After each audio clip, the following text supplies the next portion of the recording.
विश्वामित्र जी राम लक्ष्मण जी के साथ प्रवेश कर रहे हैं। और जैसे विश्वामित्र जी का प्रवेश हुआ, पूरे सजनों मिथिलापुर के नर नारियों को पता चल गया, जनकपुर के निवासियों का, कि विश्वामित्र जी पधारे हैं। जनक जी को ये बात पता चली कि विश्वामित्र जी का आगमन जनकपुर में हो गया है।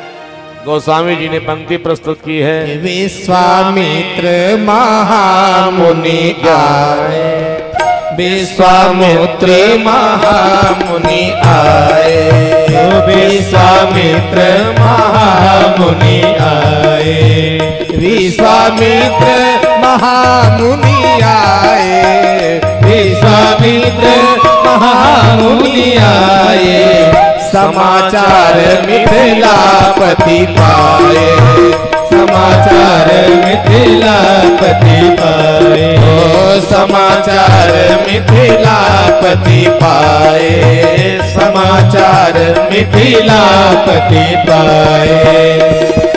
जैसे जनक जी को पता चला कि विश्वामित्र जी पधारे हैं, जनक जी आज पधारते हैं विश्वामित्र जी की अगवानी करने के लिए। जा करके विश्वामित्र जी के चरणों में प्रणाम किया। राम लक्ष्मण को विश्वामित्र जी ने आदेश दिया, राम जी लक्ष्मण जी तुम जनक जी के चरणों में प्रणाम करो। और जैसे जनक जी के चरणों में प्रणाम राम जी ने लक्ष्मण जी ने किया, प्रणाम करके खड़े हुए। महाराज जनक की दृष्टि जब राम के स्वरूप पर पड़े तो राम जी को देखते ही जनक जी आज मोहित हो गए। जनक जी सजनों निर्गुण निराकार ब्रह्म के उपासक थे। वो कभी सगुण साकार परमपिता परमात्मा जो मूर्तिकार में हम लोग पूजा करते हैं, ऐसे भगवान को मानते ही नहीं थे।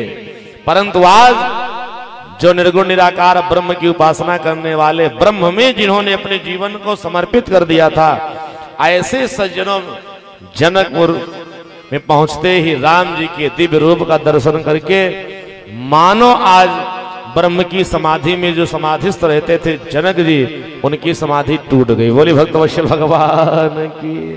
राम जी की सुंदरता देख के मोहित हो गए। कहा हो नाथ सुंदर दो बालक, मुनि कुल तिलक, किन्नृप कुल पालक, मुनि कुल तिलक, किन्नृप कुल पालक। राम लक्ष्मण को देख करके विश्वामित्र जी से पूछ लिया जनक जी, ये सुंदर दोनों बालक ये कौन है?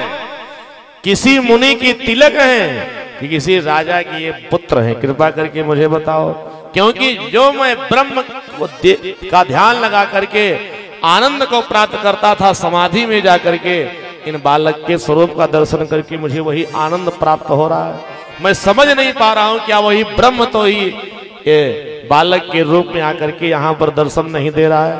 क्या बात है, कृपा करके आप बताइए। सच यह है कि भगवान मुनि के तिलक भी हैं और नृप कुल के पालक भी हैं। बोले भक्तवत्सल भगवान की जय।